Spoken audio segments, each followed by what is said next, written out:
May mga marka ng protesta sa Maharlika Highway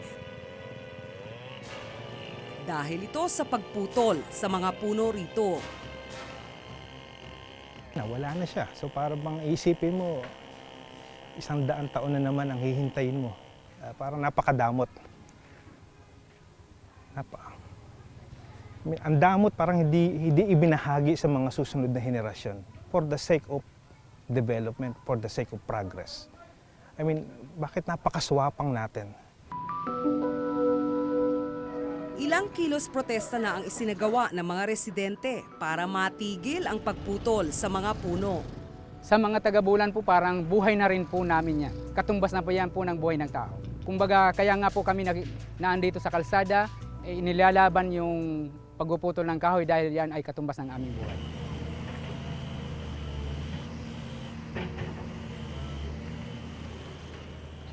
Pero itutuloy pa rin daw ng Department of Public Works and Highways o DPWH ang pagpatay sa mga puno. So, ang inano lang namin yung safe at saka development ng Bulan. Yun din ang iniisip namin yung safety. Marami nang na-aksidente dyan. Kasi yung mga trees are too close to the road.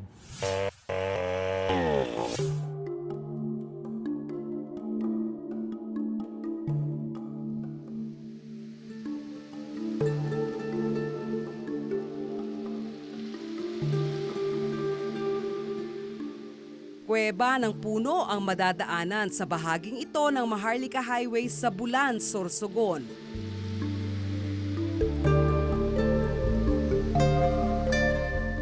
Daang taon nang nakatanim ang mga punong ito. Bahagi ng kasaysayan ng Bulan ang kuwebang ito ng puno. Kung mapapansin mo talaga, simula pa nung una, kahit nung maliliit pa kami, meron ng parang mga puno dyan na parang canopy no? Mga sangang nagsasalimbayan sa gitna ng kalsada. At pagkatapos ay naging landmark na yan sa amin. Maliit pa ako, nakita ko na may mga puno na talaga dyan na matatanda na. Pero pinatag na ang kuweba ng puno, burado na ito. Nitong Mayo, pinutol ng DPWH ang 50 puno rito.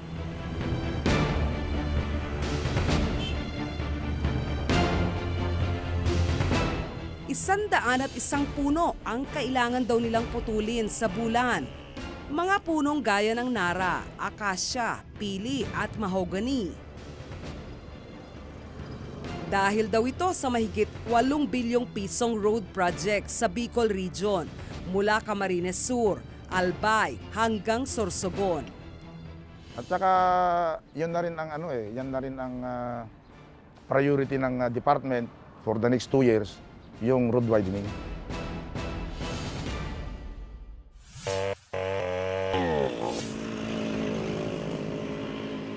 Bahagi ng kabataan ng maraming taga-Bulan ang mga puno sa daang ito.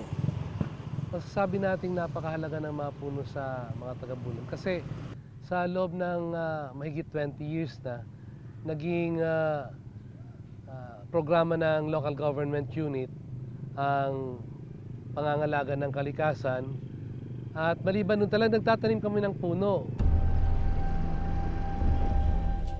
Isa si Armand Arguelas sa mga paslit na may kontribusyon sa kuweba ng puno.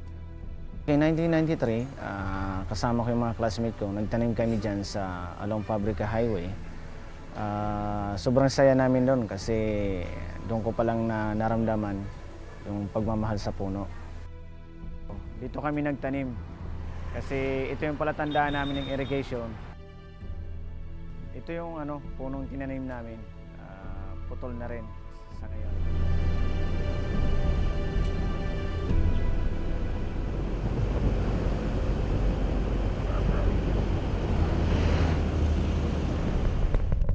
Sa ulado ni Armand ang hanay ng mga puno rito. Anong high school kami, diyan kami papahinga. Talaga ang sarap ng simoy ng hangin dyan.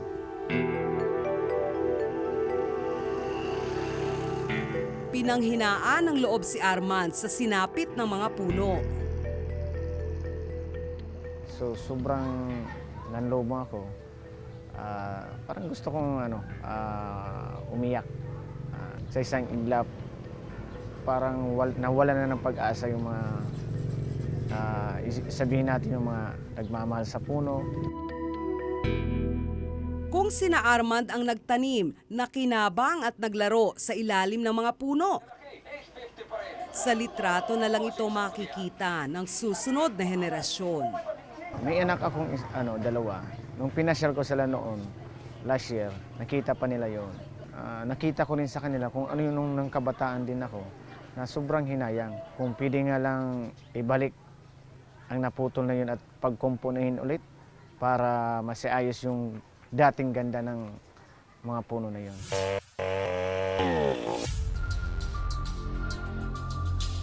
Nitong Mayo, ibinigay ng Department of Environment and Natural Resources o DENR ang permiso sa pagpatay sa mga puno.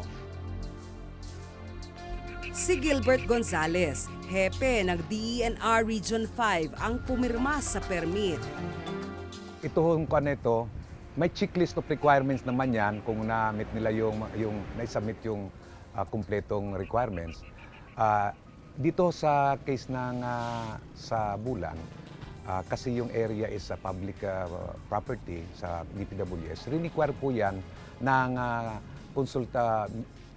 na magkaroon ng consultation sa public. October 2013, humingi ng permiso ang DPWH para magputol ng mga puno. May 6, 2014 ito inaprubahan ng DENR. Ang 101 puno, papalitan daw ng 30,000 punla na ibibigay ng DPWH sa DENR.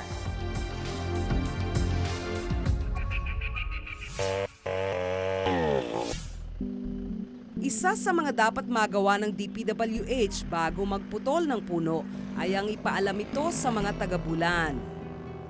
Very clear po sa naibinigay na patakaran ng DNR sa DPWH na dapat merong social acceptability yung project. Dapat po naipaliwanag ng mas maayos sa mga tao yung project nila at yung magiging epekto doon sa mga kapaligiran, sa mga tao at sa community.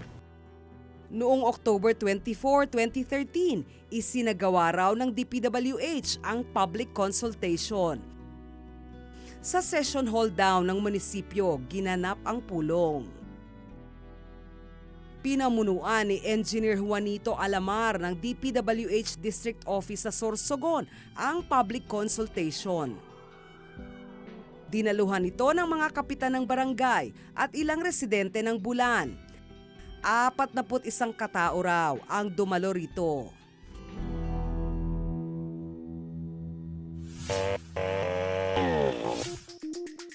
Pero sa record ng pulong, hindi naman daw binanggit ang pagputol sa mga matatandang puno ng Bulan. Nilalabanan namin yung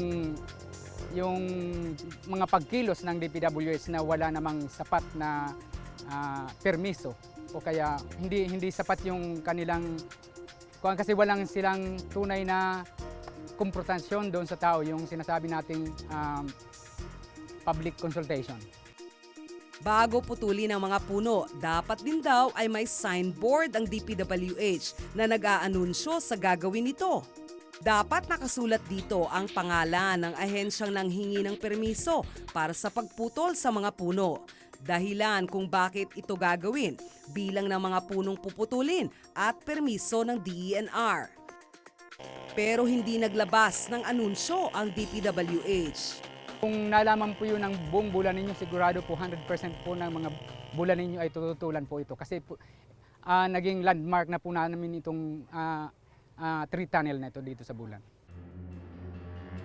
Ikinagalit ng maraming Pilipino ang pagkabura ng tree tunnel. Dahil sa pagtutol ng mga tao, sinuspinde muna ang permit ng DPWH na magputol ng mga puno sa Bulan noong May 26, 2014. Having satisfied all the requirements, kaya namin sila nabigyan ng permit to cut. Pero ngayong merong ganitong pag-aalsa sa bulan, we recommended for the temporary suspension ng cutting operations. Hindi na maibabalik ang ganda ng nasirang palatandaan ng bulan. Pero patuloy ang laban ng mga residente para isalba ang natitira pang puno nila. Sa ngayon, kalahati na lang ng kuweba ng puno ang natitira. Hindi pa malinaw kung uubusin ito ng DPWH sa mga susunod na buwan o taon.